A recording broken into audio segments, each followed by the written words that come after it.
What's cracking, yo? Welcome back to Boo TV. Appreciate you for stopping in. Like, comment, subscribe, hit the bell, stay notified, and let's get into the topic for today.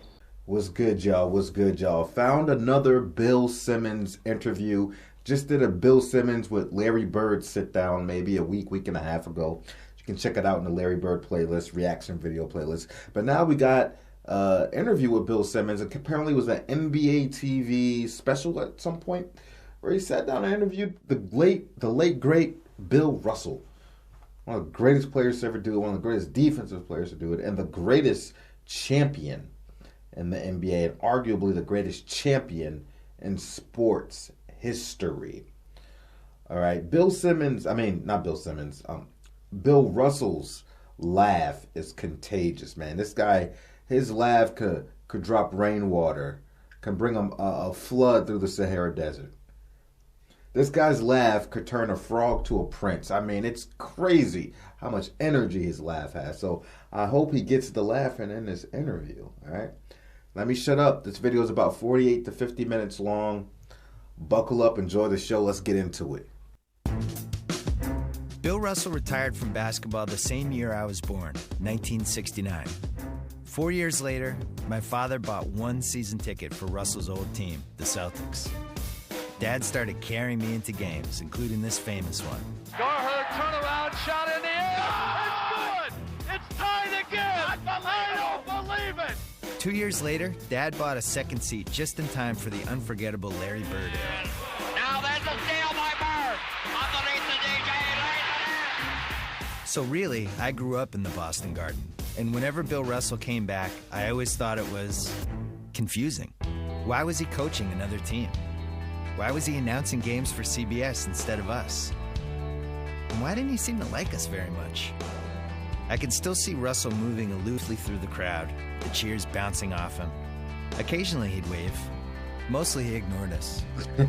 Russell won 11 titles in 13 years, all for Boston. So what happened? In high school, I read his outspoken autobiography, Second Wind, and everything made sense. Boston just never appreciated him. During his peak, he couldn't even sell out the Garden. The locals thought the Celtics were too black. That's what they said.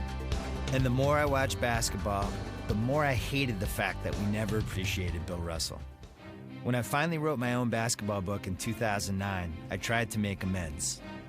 I spent an entire chapter proving that Russell was better than Wilt Chamberlain, which he was. Bill Russell was the best defensive player ever, and the best teammate ever in any sport.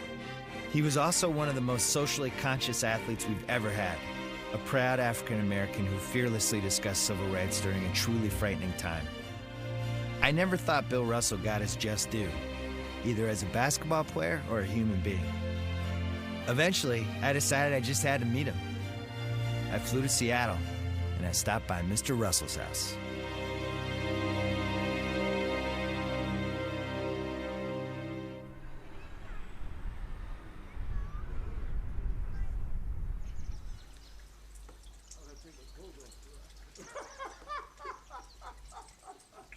There it is.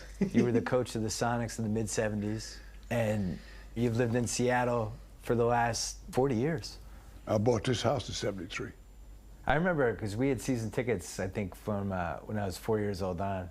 You would come to some of the games, and it was like, just the way people reacted was kind of amazing. And I never saw you play, obviously. I was born the year you retired. Well, can I tell you something? You didn't miss a thing. I think I did. I remember I was at a Celtic game, and some older fan came up to me and was like, if you ever read a basketball book, you got to defend Russell. He was the best player ever. I agree wholeheartedly that this is the greatest player that ever played the game of basketball, Bill Russell. We came down here, and part of what we wanted to do was like look at all the stuff that you kept. And what does it mean to you when you look through that trophy case? Is it just like a big blur? It's hard to explain. Each one of those things has a story. Some of the stories are important, like the MVP of the '63 All-Star game in Los Angeles. That was one of the great experiences for me. How come? I invited my father to come to the All-Star game. And the night before, Chick Hurry was saying that Los Angeles is the basketball capital of the world. And so Red, in his own diplomatic way, says, it'll never be the center of the world until you win a championship. And you guys ain't won nothing. Yeah. He's a real diplomat. so I laughed so hard. And so on the way home from the dinner, my father said, yeah, they ought to shut up about that. I said, what are you talking about? He says, I hope you guys kick their asses. I said, you feel that way? He said, yeah. I said, okay, I'll tell you what. We'll win the game tomorrow. I'll make sure of that. And I'll get the MVP. And he said, you could do that? I said, yeah. And I did it. Russell fakes right and goes to the left. Swings toward the lane. Swings back in on Chamberlain. The hook is good. After the game, they gave me the trophy for the MVP, which I promised my father I would do. Bill Russell is the most valuable player in the game, and many fans across the country hail him as the greatest ever to hit the NBA. As far as trophies are concerned, that was the highlight of my career. Really? Yeah, because I could keep my word. My father was my hero because when my mother got sick and she knew she was dying, she asked him to promise her that he would send her boys to college. We buried her in Louisiana.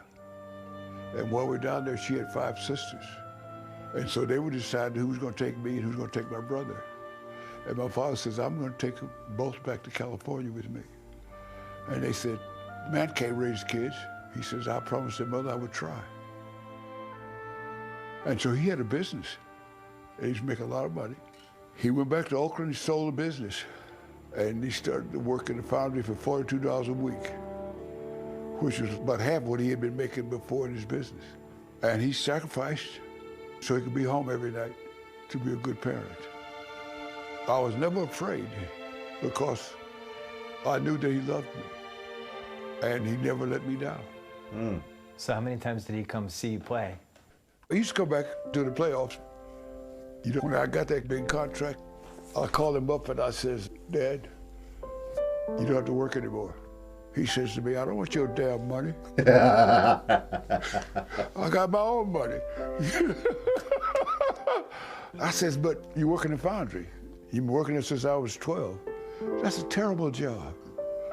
He says, listen, son, I'll give these people 30 of the best years of my life. Now, I'm gonna give them a few of the bad ones.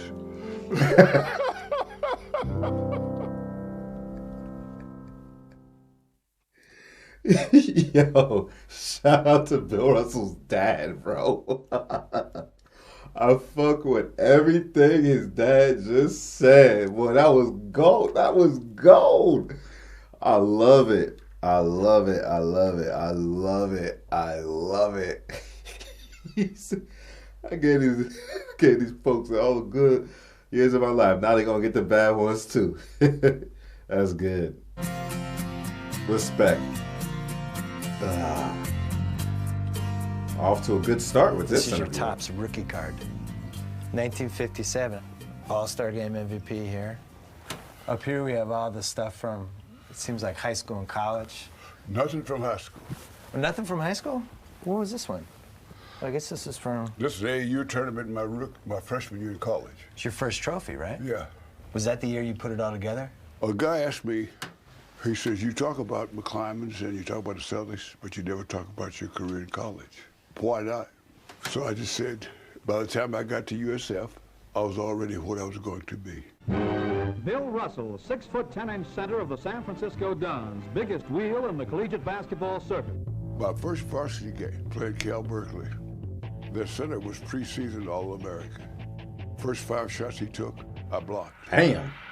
So we go to our huddle, and my coach says to me, you can't play defense that way. I said, what do you mean? He says, that's not the way to play defense. To block shots? Yeah, because he'd never seen it. Turned out Russell wasn't bad at the whole winning thing. He won 2 straight NCAA titles and an Olympic gold medal before arriving in Boston, where Russell and Red Auerbach immediately revolutionized the game. You always talked about blocking shots. You would jump straight up. Because if you lean forward, it was easier to get a foul. Well, why don't guys do that now? I don't think they approach shots the way I did.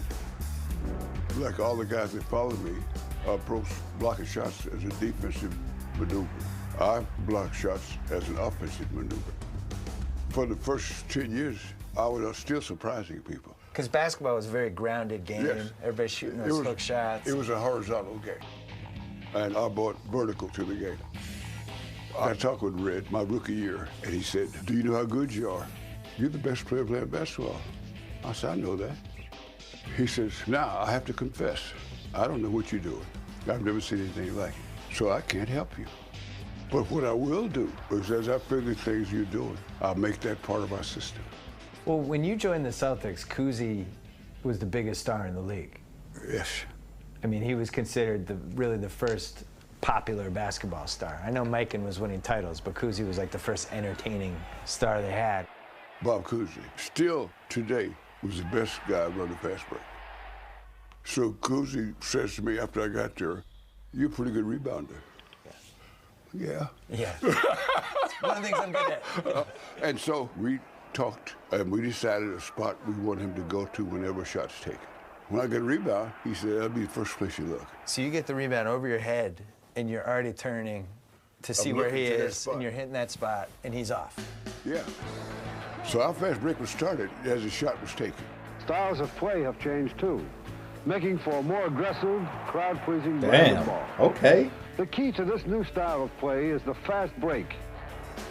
The thing that struck me watching the tapes, you know, everybody talks about small ball now, and that's like the new rage, and centers don't matter as much, all this stuff. I watched those tapes of the 1960s Celtics, and it basically was small ball. It was up and down, and it was similar to what people think they're watching now. Well, one of my great, I think, attributes, I could play with anybody. The NBA had never seen a big man doing the things that Russell was doing. Good But give it was and go. his unique mental approach off the court that made the Celtics a dynasty. Explain the process to me, though, about what it took for you to get in the state of mind you needed to be just to play. I had to almost be in a rage. Nothing went on outside the borderline of the court. I couldn't hear anything, I could see anything, and nothing mattered. And I could anticipate every move that every player made. So somebody would be dribbling over midcourt, and in your head, you already kind of knew what was going to happen. Yeah. West all alone. Look at Russell come down. And what a play by Russell. Boston fans have already started to carry Coach Red Auerbach off the court. Their Celtics have just won their 6th consecutive championship of the National Basketball Association. Make no mistake, the Celtics lucked out by getting Russell. After college, he was drafted number 2 by the Hawks, who were playing in St. Louis at the time. Not the best city for William Felton Russell. St. Louis was overwhelmingly racist. So, like, were you frightened about potentially going to St. Louis? Like, I mean, it definitely had a reputation. No, if I'd at have that got point. drafted for St. Louis, I wouldn't have won the NBA. You wouldn't have been in the NBA? I would not have gone to the NBA. The good news? Boston had Red Auerbach. In one of the great trades ever made, Red acquired Russell's rights for future Hall of Famers Ed Macaulay and Cliff Hagan. Although the city of Boston definitely had some issues, Russell quickly learned that his new team was way ahead of the curve when it came to race. See, there's a guy named Don Barksdale that played for the Celtics. So Don called me up and says, hey, you couldn't ask for a better organization. Walter Brown and Auerbach, they're really good people. 6 years earlier, the Celtics had drafted Chuck Cooper, the first black player ever drafted in the NBA. When Cooper came into Boston, signed his first contract, one of the other owners asked Walter Brown, you know he's colored. And Walter Brown said, I don't care if he's polka dot. That's the player we drafted. The Boston Celtics was the first NBA team to start 5 black players. Now, they were rewarded for being so progressive. With titles. Yes, but the city did not appreciate it. Isn't that crazy? You're the best sports team of all time, right? Not just the best basketball team, but the best sports team ever. And during the regular season, you guys are getting 8,000 fans a game. And at the same time, hockey was selling out, right? Bobby Orr and those guys, right. They're selling out every game. Line up. Line up. Down program. We did a survey about what we could do to improve attendance. Over 50% of the response says too many black guys. So The Celtics, to me, Crazy. were a blue team in a sea of red. What does that mean? That means that there was really no connection for me between the fans in Boston and the Boston Celtics. I remember when Kuz retired, a guy walks up to me, I was in Boston, he guy says, what are you guys gonna do now? You don't have Kuz to carry you. So I said, well, it'll be difficult, we gotta make an adjustment. But do yourself a favor and find out who the MVP in this league was the last 3 years. The red-hot Boston Celtics look almost unbeatable as they take aim on another title. Big Bill Russell, number 6, is one of the men responsible for their phenomenal play. Big Bill was last year's most valuable player, and he's just as great this season. Now, you take the MVP trophies. I won 5 times. I think we have all 5 right there. I never finished any higher than 3rd leading scorer on my team. But you're always second in assists. You're always first in rebounds. And then they didn't keep track of blocks, which was the big tragedy of your career statistically. That's not a tragedy. Well, it's sad. I mean, we use statistics now to measure everything. See, it's not sad to me. Well, it's sad for me. I wrote the book. I wrote a 700-page basketball book. I was trying to figure out how to put what you were doing defensively in context. There was no way to do it. I mean, I get where Bill Russell's coming from, man. Back then, and even the years, decades following that era, these players didn't care about their stats or their statistics. And at the time, the atmosphere wasn't what it is today, and people weren't really just evaluated on just numbers and statistics and calculations and advanced metrics. People just played the game how they loved to play the game and played hard and wanted to win. That's all it was. But now we live in this era where everything's analytics, advanced analytics. Players are being evaluated constantly on championships and numbers. This advanced statistic, that advanced statistic, this per 36 minutes, this per 48 minutes, according to VORP, this, that, and the third. And I think that has part of the reason to do why so many players now are obsessed with their numbers and go out and play to get numbers. Man, you see players now, even I've seen LeBron James do it during a game on the bench, checking the box score. Let me see my stats. And I'm like, what? And that really didn't become a thing, honestly, till maybe 2010, where it's just started getting ridiculous with people being so obsessed with their numbers because they feel like that's how they're being validated. And they're going to want people to remember them by those numbers. As the years go on and the context begins to fade, everybody's going to look at numbers. It's unfortunate. I'm happy we have these mediums like YouTube and the internet to keep the context alive with truth and light as much as possible. Yeah, there's some misinformation and stuff going out there. I know that. Trust me. A lot of that has to do with the bigwig analysts and reporters and TV shows that constantly have these agendas that they cater to, but I'm not getting into that. Sorry for that rant. Let's get back to the video. Do it. I mean, there's been nobody like you since.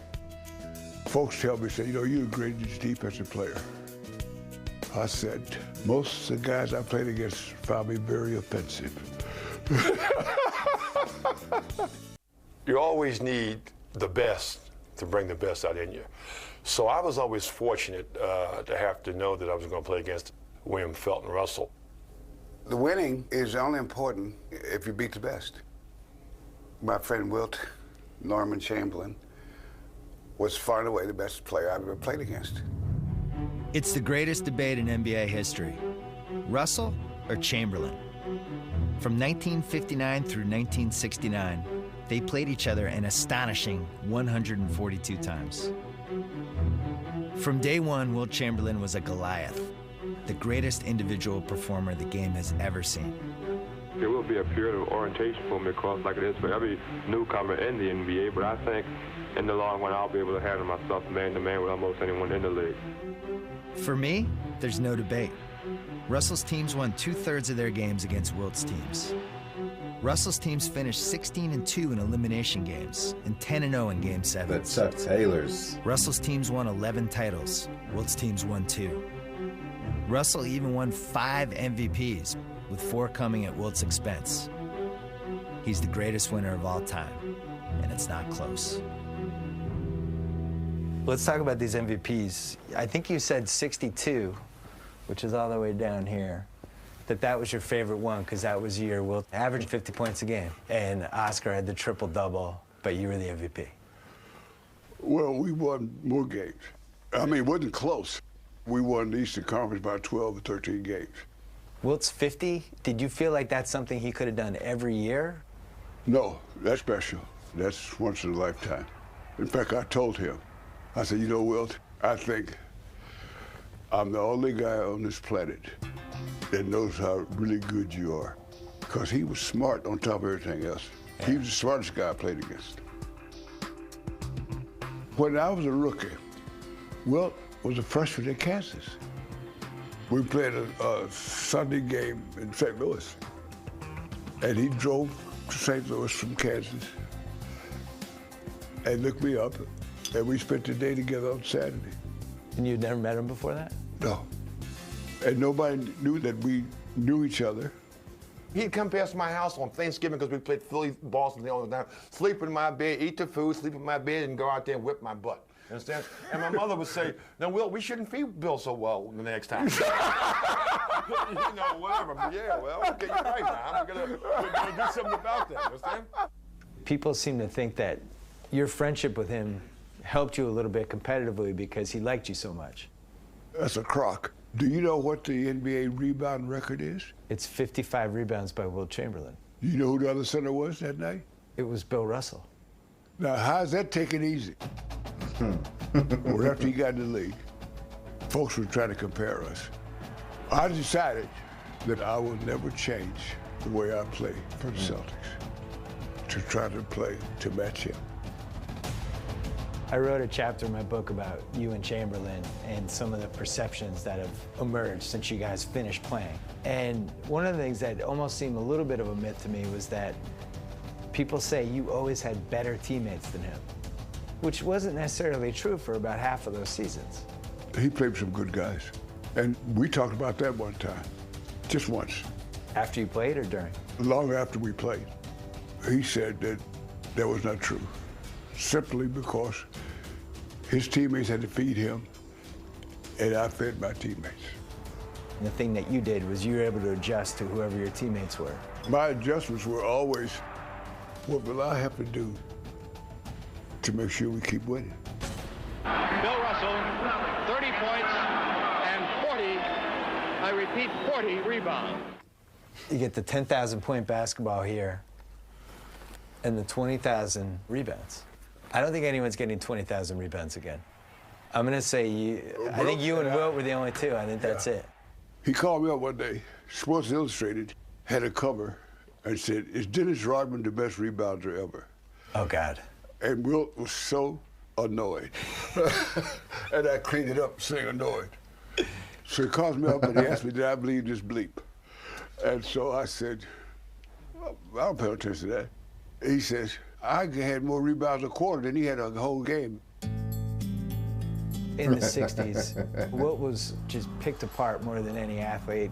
Why doesn't he do this? Why does he only care about numbers? Did you think it was fair? Well, I'll tell you one thing. I never did any of that foolishness. You never said one thing. Yeah. Was it true that you always wanted $1 more than Wilt, or that was the end? That's just one time. What happened was, Red and I was sitting there at dinner, and one of the waiters came and said, "Did you hear about Wilt? He just signed a contract for $100,000. Oh, good. Good for him. Yeah, good for you. Yeah, I said, Red, you know what I want, don't you? He said, what? I said, I want $100,000 and $1. And he gave it to you. Kicking and screaming, he gave it. He must have been miserable. It's all over. And there they go. They've won it again. The man has 11 rings and 10 fingers. Now, I asked him, hey, Bill, why not let me have one of those rings that you can't wear? You understand? You know, and he gave me that cackle of his. So I said, well, maybe I'll give you a finger then. So I gave him the old finger. So he can have a chance to use that 11th ring he has. As the 60s go along, you become the ultimate winner and the ultimate teammate. And Wilt is this guy who had all these records, but we all know winning's the only thing that matters. Seriously, though, man. Oh, my God. I would just love to be a fly on the wall. Just a random day of Bill Russell and Wilt Chamberlain hanging out, man. Their energy together is amazing. Did you feel like he was starting to resent you at all? Like the way that people No, I don't talked think about so. I don't think so at all. I don't think either one of us ever resented the other guy. Chamberlain can't move. He really twisted that knee. Game 7 in the '69 finals, Wilt got injured in the second half. He ended up playing. And this could be a big factor in the closing minutes of this game. And for the first time, you were critical about him.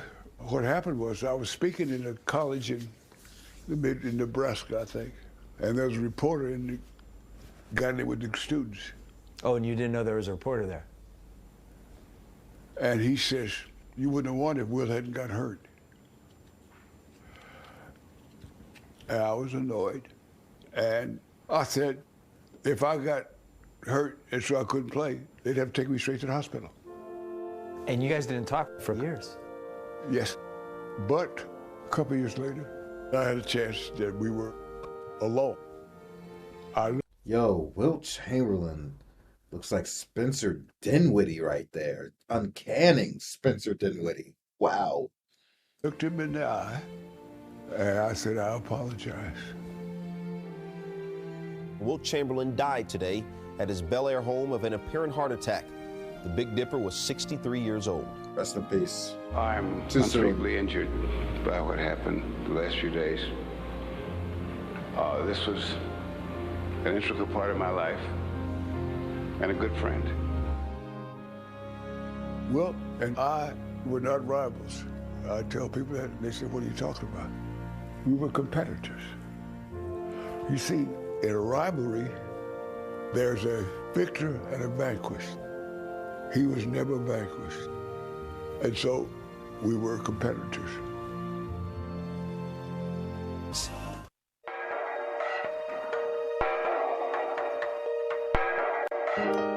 So when we came down here, we noticed you had some stuff framed. I just want to know, like, why you picked these One photos. of my wives did that. Oh, so it wasn't you? Oh. All right.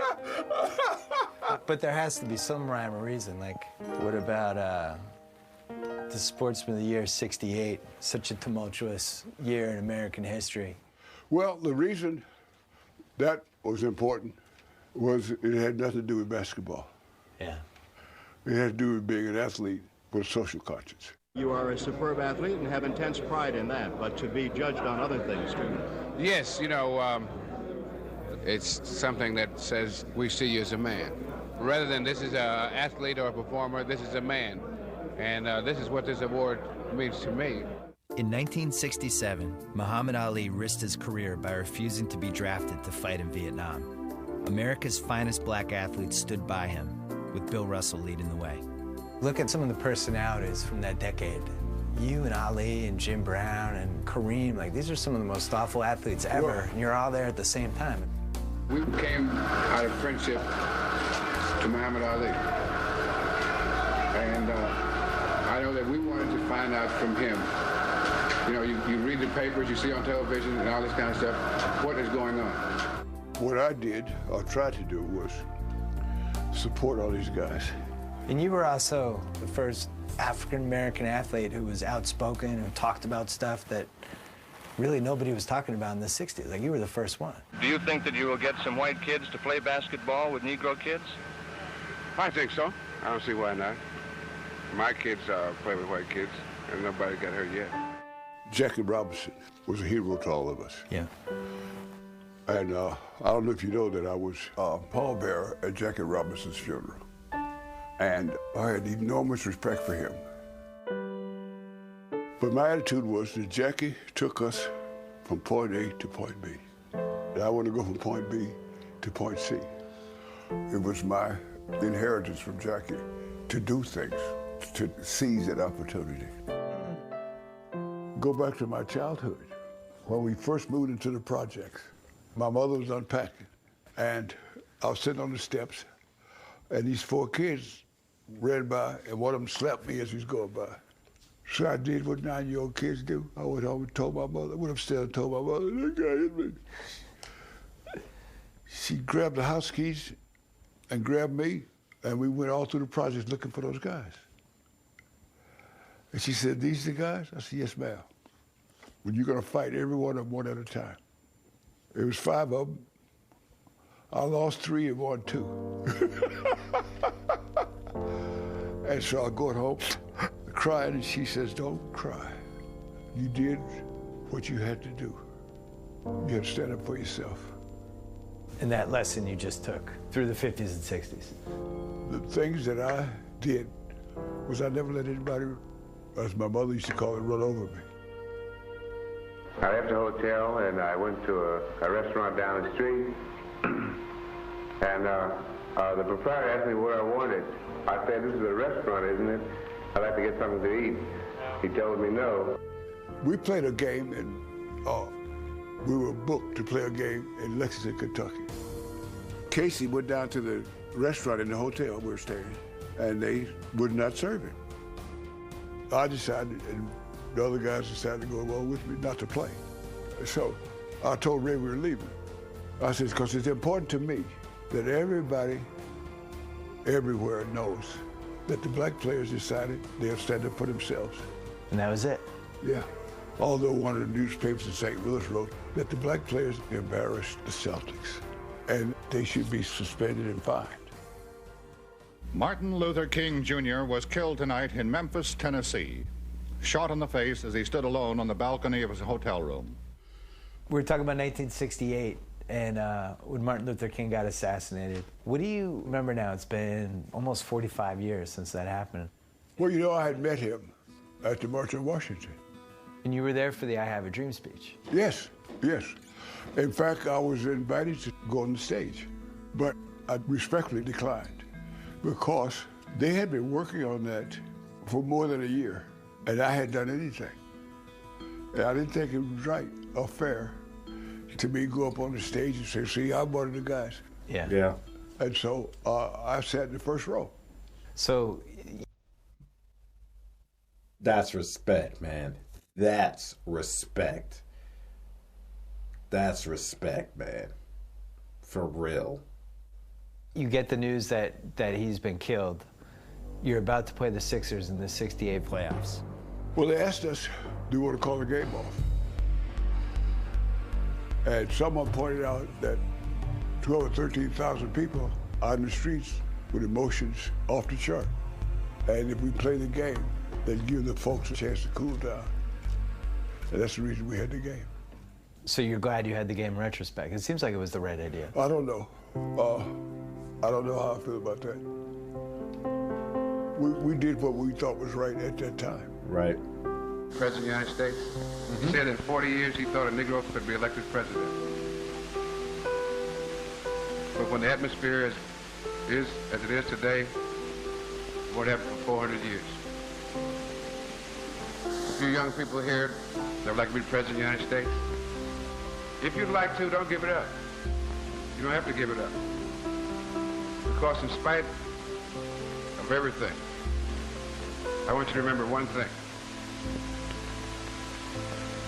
You can do anything that you want to do, if you want to do it bad enough. Thank you very much.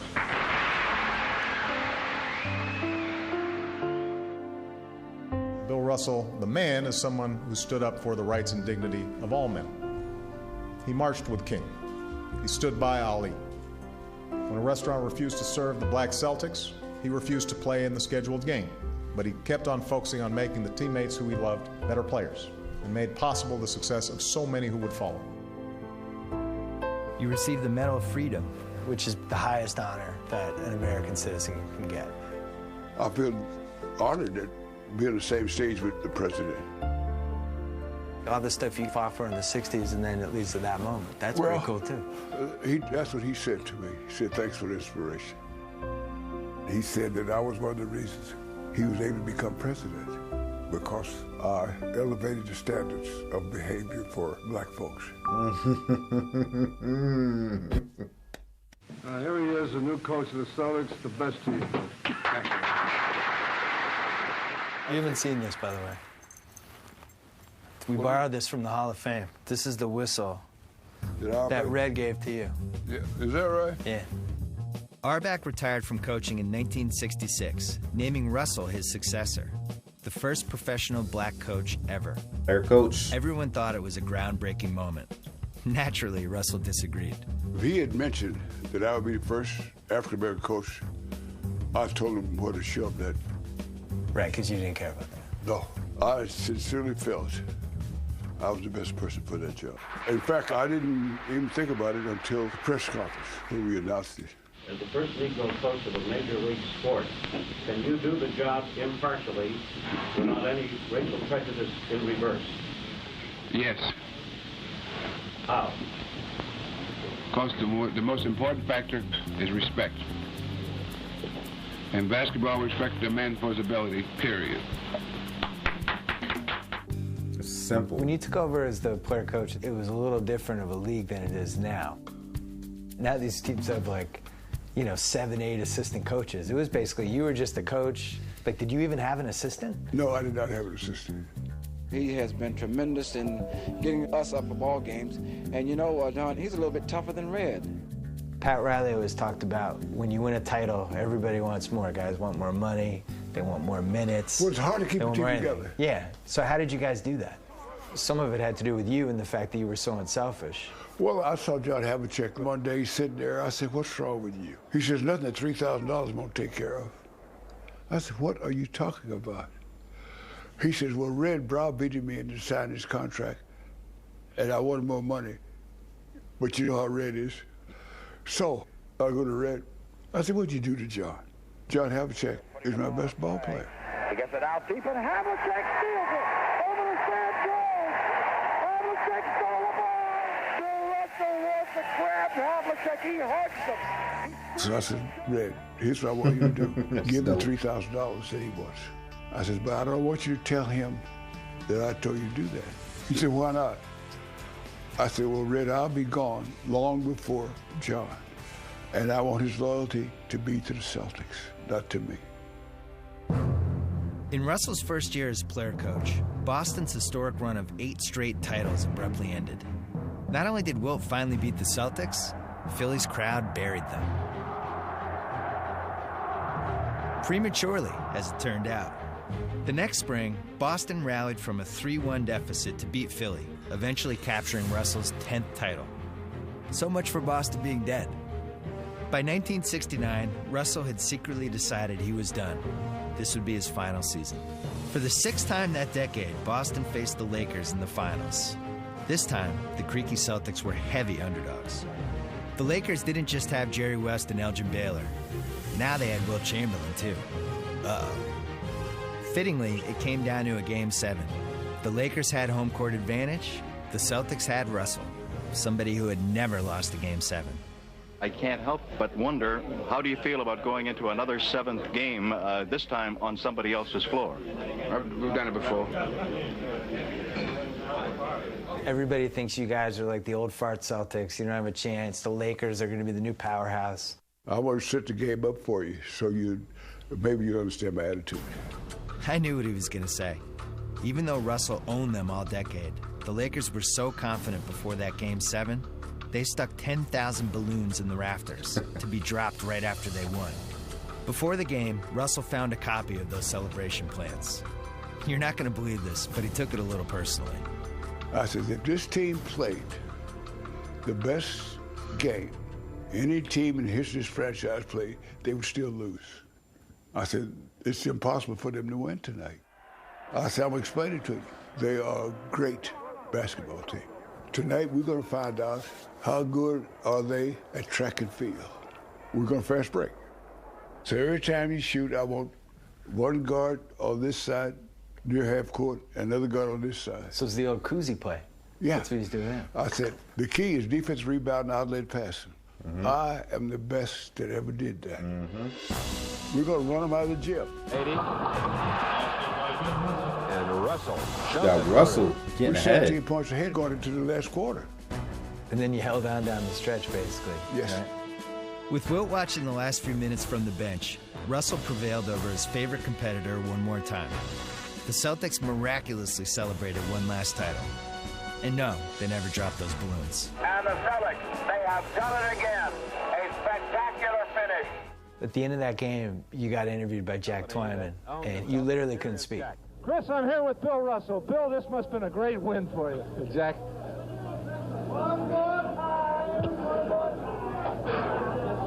Look at that emotion, I know, man. to say what's in your mind right now, Bill, and it must have been a great win. Well, this is such a great bunch of guys, you know, and it's just been so fabulous the way they played for me. And it sounds all corny, you know, to start talking like that, but I told these guys before the game, I don't care what happens, I wouldn't trade you guys for any guys in the world. You hadn't told anybody you were retiring. No. I never had to second guess myself about, well, maybe you could have played another year, or maybe you should retire a year earlier. I played just enough games. Not one too many, not one too few. Russell finished with a record 11 NBA titles, including 2 as player coach. Unlike so many, he left at the perfect time, on his own terms, for the right reasons. He couldn't summon that rage anymore. The great Bill Russell was done.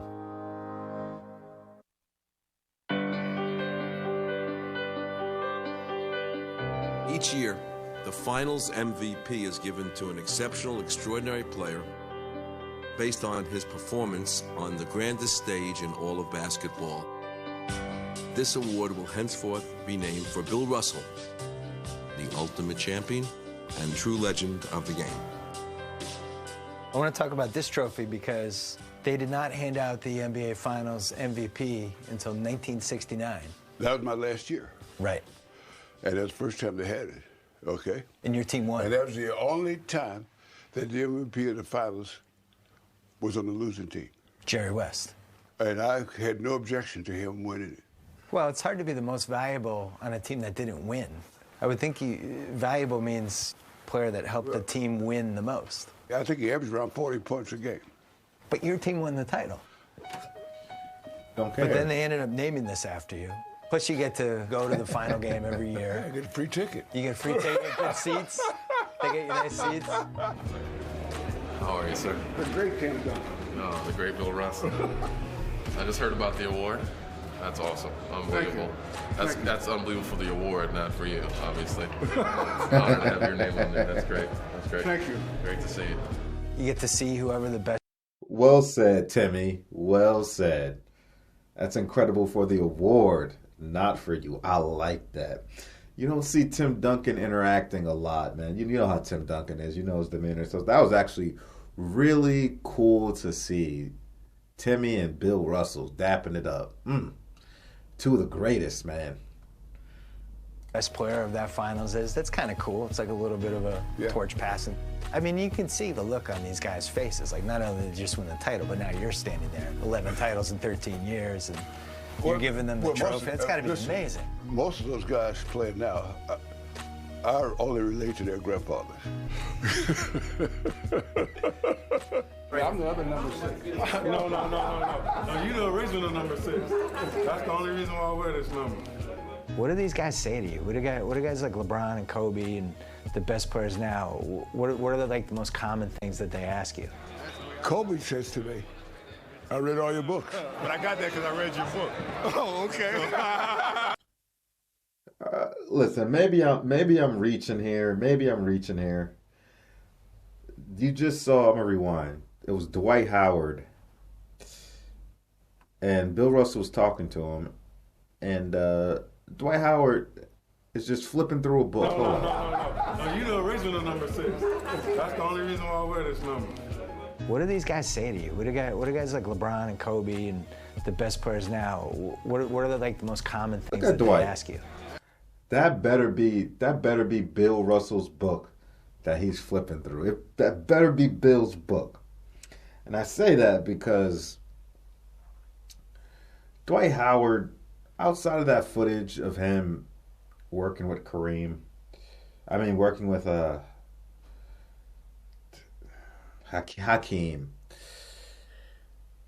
he was one of those guys where Kareem Abdul-Jabbar tried to help him when he came to the Lakers. Let me show you something. Let me show you some post moves. Let me show you how to refine your game, help you out. But Dwight, he wasn't interested. I was like, really? You wouldn't take advice from a player like Kareem Abdul-Jabbar, arguably the greatest center ever? So I know you ain't interested in Bill Russell's advice. Oh, Dwight Howard. Still, Dwight should have been a top 75 player of all time. Kobe says to me, I read all your books. But I got that because I read your book. Oh, okay. That's how I picked up on it. Okay. And he said the thing that I tried to emulate was you said when you joined the Celtics, the first thing you did was scout the Celtics so that you know how to play with these guys. So he borrowed that from you? Yeah. So you helped a Laker. Right after you retired, everybody started making a lot of money. I'm very, very supportive of that. Well, you guys paved the way in the 60s with all the stuff you did. What we did in the 64 All-Star game, we struck it to start a union. The NBA had high hopes for the 1964 All-Star game, which was scheduled for prime time on ABC. Russell and many of the game's biggest stars had other ideas. For once, they had leverage. They decided to fight for improved player rights. So who was it? It was you and Oscar? Wilt, Jerry West, Eldon Baylor. This was like the first sports labor near strike that's ever happened. We're supposed to talk the day before the game. It was a huge snowstorm. And so the owners said, well, everybody couldn't get here, so we can't do it. We'll talk to you next year.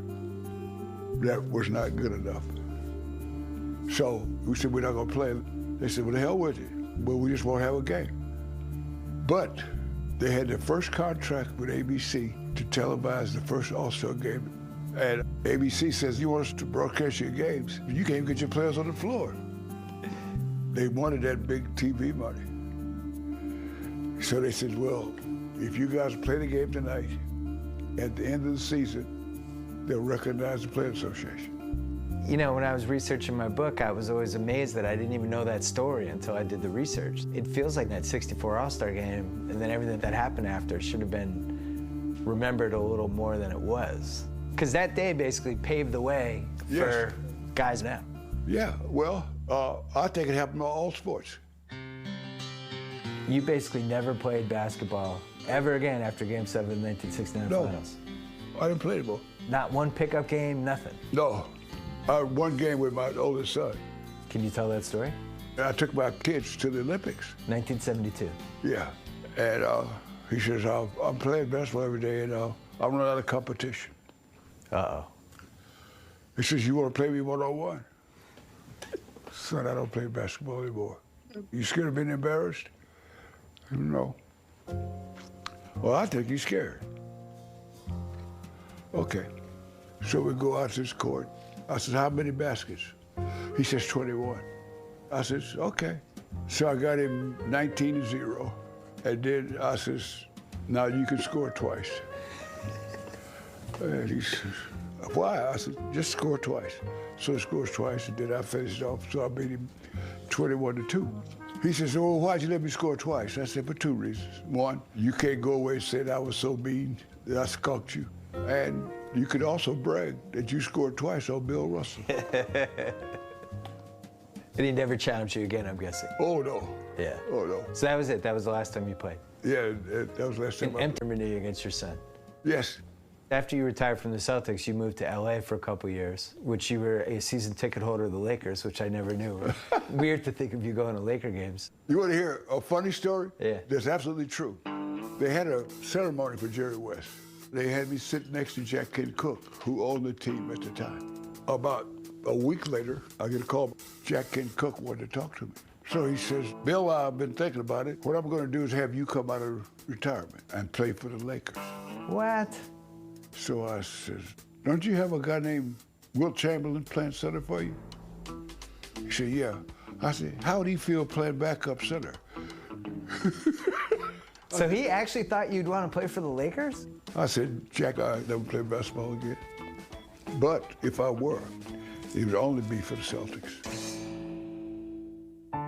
Russell did return to the NBA as coach of the Seattle Supersonics. Then he reinvented himself as a television analyst. He'd only returned to Boston as a network employee, always seeming like he was disconnected from us. Well, unless he was with Red. Then he seemed like family again. Red, you want to say something? What I want to say is, you know how it feels because you've been here before. Me, I haven't scored a point. You know? But you kind of brought the guys here that scored the points. Well, so you're overpaid. As a Celtics fan, like, it's weird. You're probably in the furthest part of America from Boston. Like, did you ever think of ever settling in Massachusetts or anything, or did you just want to get out after you left? Well, you know how I retired. We won the championship on Tuesday night. And Friday morning, a reporter from one of the Boston newspapers came into Red's office and said, "Are you satisfied with the coaching you had this year?" Oh, God. Red said, "What are you talking about? Just won a championship." Well, there were some reporters did not want a black guy coaching their Celtics. So if I leave the team and Sam leaves the team, it probably will not be that good a team. So the atmosphere in Boston, I wouldn't have survived that as a coach. I mean, do you regret not going to the Hall of Fame or to the when they retired your number? Not one moment. I mean, it's kind of weird to retire your number and not be there, though. In fact, I asked Red not to retire it. So you retire, you've won 11 titles in 13 years. All they want to do is retire your number. Like, were you that angry at the city of Boston? Who were you angry at? It The had media? nothing to do with anger. I don't need any validation. I played, and I played. And that trip and that experience was enough to last me for a lifetime. I can't get one flag and say that's special. They all meant so much. I understand that. And that guy giggling over there, he was with me on the most. Will you just raise your hand, sir?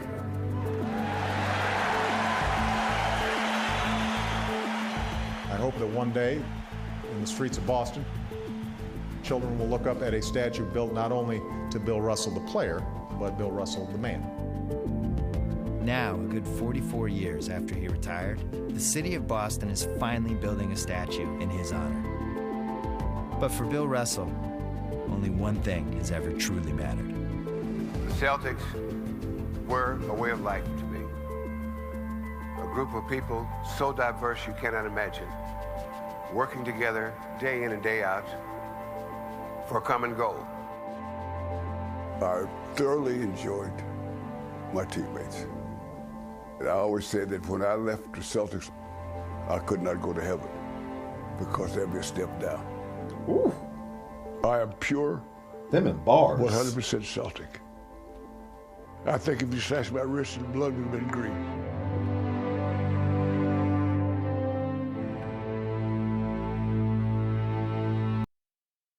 Bravo. Bravo, dear sir. Bravo. An excellent, excellent interview by Bill Simmons with Bill Russell inside Bill Russell's house. Bravo, bravo. Cheerio, good folk. Bravo. That shit was crack. That was good, man. That was better than what I thought it was going to be. I was like, Bill Russell, so I didn't know what they were going to talk about, but that was good, man. That was a good flow. Some good inside story stuff there from Bill Russell, man. Some people think Bill Russell's the greatest Celtic of all time. Legitimate argument for that. Some people think it's Larry Bird. One thing you cannot deny Bill Russell is that he is the most winningest player of all time. 11 championships. Dominated, owned an era. Forget dominated. That's right. The word is owned. That was my dominate. I owned it, baby. I owned it. Winner. Arguably the greatest defensive player of all time. Took a stand in the community. Took a stand for social injustice and equality. Bill Russell's a special guy, but I like it. I'm kind of in the same ballpark with Bill Russell, where I don't really feel like I need. I'm not saying that people feel like they need it that get it, but I don't necessarily always like being like in a limelight or getting awards and recognized for things I do, things I've worked on. For me, it's just like, man, this is my job. This is what I do. I don't need to get recognized or any special recognition for that. I'm doing what I'm supposed to do. I'm going out there. I'm performing, and I'm doing something that I love to do. You don't have to. I appreciate the kind gesture, but I don't need it. Now, if they went on ahead, did an event, I'd still show up, even if I showed up begrudgingly. But I still show up. But Bill's like, bro, I ain't going to that. I ain't going to my own jersey retiring. Bill said, the hell with all that, boy. I'm in Bill Russell's house, boy. I'm good. But yeah. And then the player coach thing, I knew about that, but this is the first time I've read about it. But that was actually cool, kind of seeing it and seeing him being a coach and a player at the same time. That was quite interesting. That will never happen again. That will never, ever. I don't know how many player coaches there have been in the history of the league outside of Bill Russell, but you know what? He did a damn good job at it from what it seems like. So shout out to Bill. A genuinely really good guy, kind-hearted, extremely humble, and just, could bring a smile to your face. Passed away, rest in peace, and just watching him, man. Watching him talk, watching him tell his story. He's a great public speaker too, man. Really good public speaker. And truly fought for what he believed in, and that's respectable. It really is. Y'all let me know what you think about it. If you have any more context you would like to add about, Bill Russell's life, his legacy, please let me know in the comment section. Because listen, man, I'm up here, I'm making these videos, I'm learning, I'm speaking about what little information I know, and I'm trying to do my best. But y'all learn a lot from you guys, so keep feeding me information. And because I didn't live in that era, and I only have exposure to but so much, and what I'm also able to retain at the same time. But for the people that know about that, man, that were closer to it than me, man, you guys are the real storytellers. Outside of the player themselves or the people in their direct circle. You know what I mean? You guys are the storytellers that I can go to, that I can reach, that I can talk to. So definitely appreciate it. Just let me know what you think, man. Because, man, it's players like this, legends, they don't come around often. Take care, folks. Be blessed. And I'll catch you guys on the next one. We out, baby.